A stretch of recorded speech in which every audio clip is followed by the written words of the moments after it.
Let's go, because I got to go. Jason, you guys had 19 assists in game one. You had 20 in the first half tonight. How was the ball moving the way it was doing? Can you describe all that?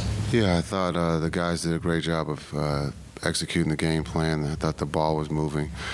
I thought PJ set the tone. We played through him a little bit in the post, and then I think that, sparked him. He was big for us tonight.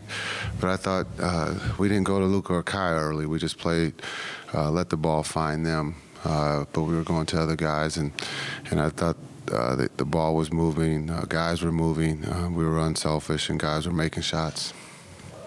You mentioned Luka. He said he was just trying to be aggressive there in the first quarter. Just what did you see from him tonight, playing through pain, obviously, compared to the other night? Yeah, I thought, again, he was Luka in the sense of he was aggressive. He was taking the shots that presented. He was attacking early.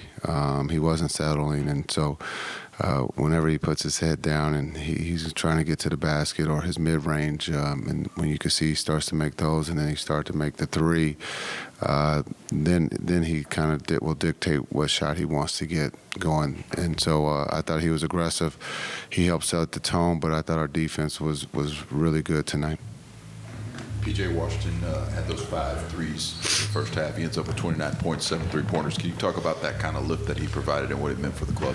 Yeah, I thought P.J. was aggressive. I thought the group, watching the tape and understanding where we kind of what we didn't do in game one, I thought the guys responded in a positive way. I thought P.J. was aggressive, being able not to wait for Kai and Luka, but to bring the ball up and be aggressive and playmake. I thought his playmaking was really, really good tonight. He got a lot of guys open shots, and we're going to need that as the series goes forward.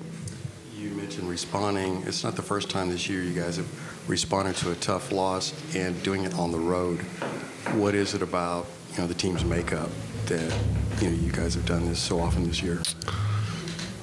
That's a good question. You guys have written a lot of good stuff.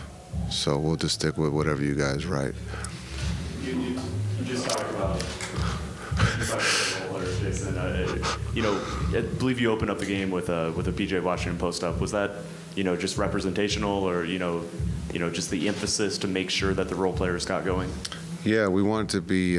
We wanted to just look at something different. Looking at, we always look at Kai and Luka, and those guys are going to get their touches and shots. So we looked at something different, and it worked. And so we'll be able to, maybe build on that as we go forward with other role players as we play the series. But I thought PJ, again, on both sides, not just the offensive side, not just the 5 threes that you brought up, but defensively, he is competing at a high level. He is guarding one, if not the best player in the world, and he's doing it at a high level. So we're going to need him to continue to do that. But this is a great team win, and as you guys brought up, we've done it on the road twice. It's just character. This is a good group. This group trusts and is very, connected. Outside noise doesn't distract or bother us. We're here to play the game of basketball and try to win and try to put our best foot forward. And then the tempo early on, was that closer, to what you want to see from this team? Yeah, we tried to get over the speed limit tonight. We've been under the speed limit. We were more in the school zone speed limit, and so I thought we were running, and we got to continue to keep running if we want to have a chance to win this series. Jason, Kyrie didn't score a lot of points tonight, but talk about the defense he exhibited. Yeah, Kai has been great this whole playoff run. His defense, I know he's probably not labeled a defender, but here of late he's playing defense at a high level. He's taking the challenge. And I thought tonight he did set the table offensively for a lot of guys, but I thought his defense was really, really good, and we're going to need that as we go forward.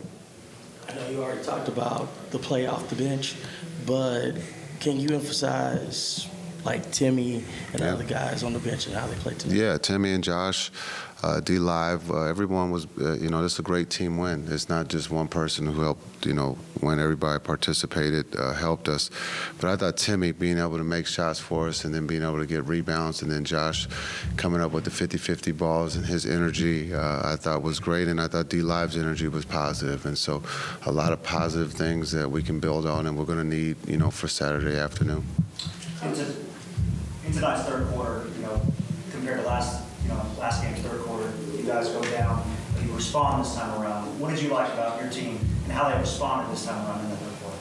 Yeah, I thought in game one we responded. It was a 1-point game. It's just unfortunate, on the road, you're down 10 in the fourth quarter, you got a chance. And unfortunately, we didn't respond and give them credit in game one. And we learned from that. And we use that for game two.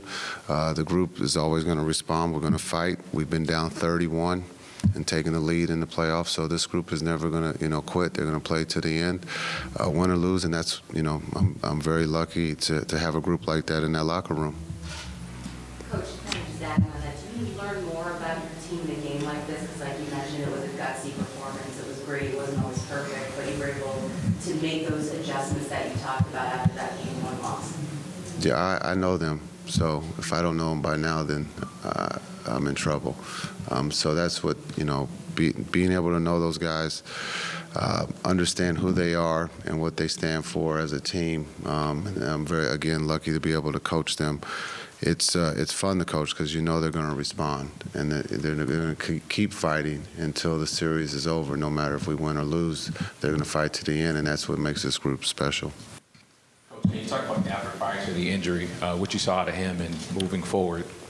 Did you get any word on how he's going to be able to be on the offensive end? Yeah, I didn't know he was hurt, but I thought he was great. He was aggressive, and we need him and D Live to continue to finish at the rim, change shots, rebound the ball. I thought Gaff did a really good job. I thought he stepped up and made some big free throws too for us. But again, our centers are going to get a lot of touches with the double teams. We expect Kai and Luka to get doubled. So those our playmakers are Gaff and D Live, and I thought they did a really good job tonight. And specifically with the creativity, with them being aggressive, trying to free up Luka, with him just creating a different type of screen and a different type of way to free up the guys. Yeah, Luka can play in different ways. He is not just ball dominant. He can play off the ball. And I think we saw that tonight. He can let other guys bring the ball up. He can let other guys dribble the ball. But he is so talented when he does have the ball. That's why he was in the MVP talk. But tonight he was good off the ball. He let the ball find him, and he executed what he had to do when he did get the ball. But Luka can play any style of basketball that he's asked to play, and so you saw that tonight. Thanks.